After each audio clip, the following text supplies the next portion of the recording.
Okay, so it's early morning right now. We're here at the old tank. We're gonna start taking it apart and we're going to get the sump out of there first, take the sump to the new location, and then we're gonna start draining everything, get it all out of there.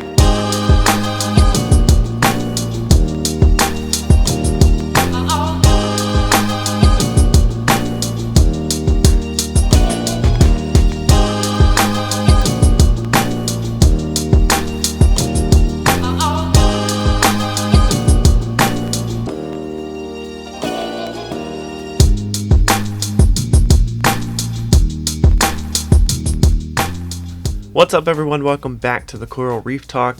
In this episode, we are breaking down the old 210-gallon reef and transferring everything to the brand new 125-gallon SC Aquarium. So what you're seeing right now is me removing everything from underneath the tank, all the filtration equipment, and getting that sump drained into 5-gallon buckets to remove it from underneath the tank. So after a lot of crawling around and cutting some PVC pipe, we fast forward to... Alright, we got the sump out of there, so it's all empty now. That was quite the ordeal. Had some leaking at the bulkheads, that's why there's a bucket there, but it's all empty now.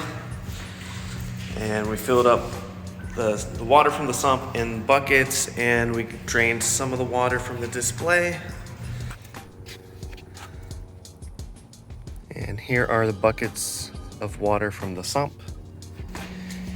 And if you need to know, an Emerald 39 from Trigger System fits snug right in the back of a Honda Accord.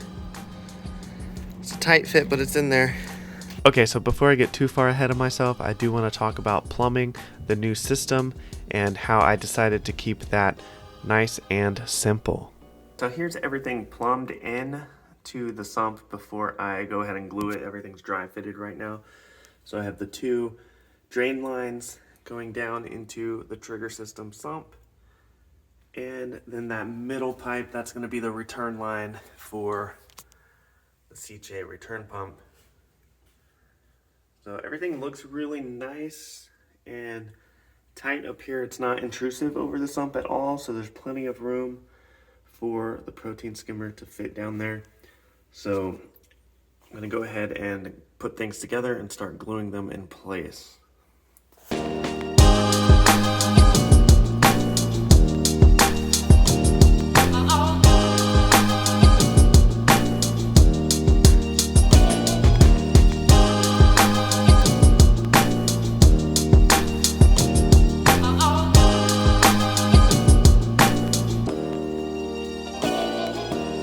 Now, dry fitting your PVC before you glue everything down is one way to ensure that everything is where it needs to be. You can also use a Sharpie like I did to mark certain points on your pipe so that they line up once you glue them. I used union ball valves and union fittings. Now, taking a quick look inside the overflow, you see the two drains here on the left and the right. Now, this is a Herbie style overflow. The drain on the left is going to create a full siphon and become silent. The drain on the right is a little bit taller. That is the emergency line in case a snail or something gets stuck in there. Now, this is the return line. This comes with the SC Aquarium. This is going to go in that middle hole there for the return pump to pump the water back up through from the sump. And you notice these return nozzles on either side.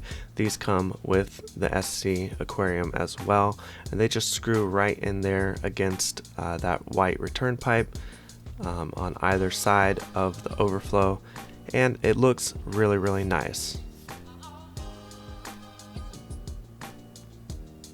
But once I was finished gluing everything down and putting it back into place, I let that sit for 24 hours because the next day it was time to empty the 210-gallon tank, get all the fish, get all the corals and the livestock, transfer it over to the new system.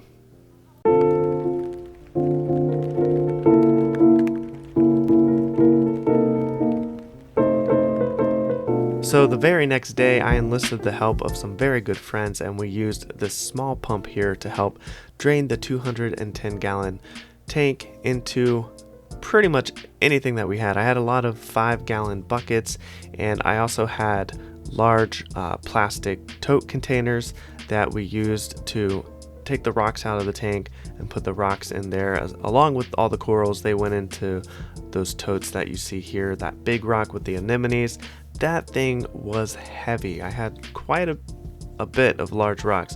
You see all the containers here, and it really took us 2 trips. We drained the tank, drove to a new location, put the fish in there. You see the sailfin tang in the 5-gallon bucket, and we made 2 trips back and forth to get all the water that we needed and all the rocks and the corals. And I was very surprised that later on that day that I found what appears to be a small baby hammer coral that was just hiding behind the rocks. So of course I scooped him up, took him to the new location, and here I am using that water that we just brought over in all those buckets. We're going to fill up the SC aquarium now. This is the 125-gallon setup that we've been following. If you're new to the channel, go ahead and hit that subscribe button.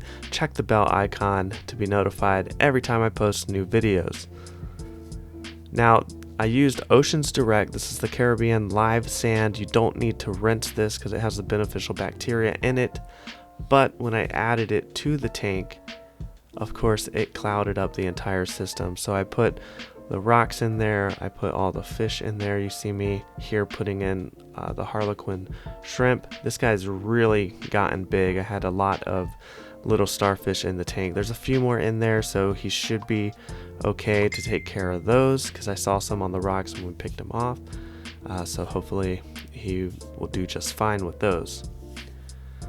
Now, once I started putting rocks in, it was cloudy. I can't really see what I'm doing, so I just put rocks in where I think they should go. I wanted the anemones on the right side of the tank, and any rock that had Kenya trees, I wanted it mostly on the left side of the tank. Now I know you can't really see into the tank right now because we added the live sand and all the water and the rock and the fish at the same time. Now, because they're coming from a very established system, I had all that beneficial bacteria in there, and the fish were fine. The transfer from the 210-gallon tank into this one really wasn't stressful at all. It was a car ride away, and you can see how much it's clearing up. This is a couple hours later, if I remember correctly. The tank started to clear up, but it's still pretty cloudy, but everything's in there right now. So if you like the series and you want to stay up to date with everything that's going on with the 125 reef tank build, the new reef tank rebirth, then make sure you're subscribed. Make sure you have that bell checked so you're notified when I post new videos, and be sure you're following me over on Instagram, the Coral Reef Talk. That's where I post some sneak peek videos and pictures so you can kind of see what's going on with this new tank before the videos come out. So check me out on Instagram as well. Make sure you're subscribed. Again, check that bell, and I'll see you next time on the Coral Reef Talk.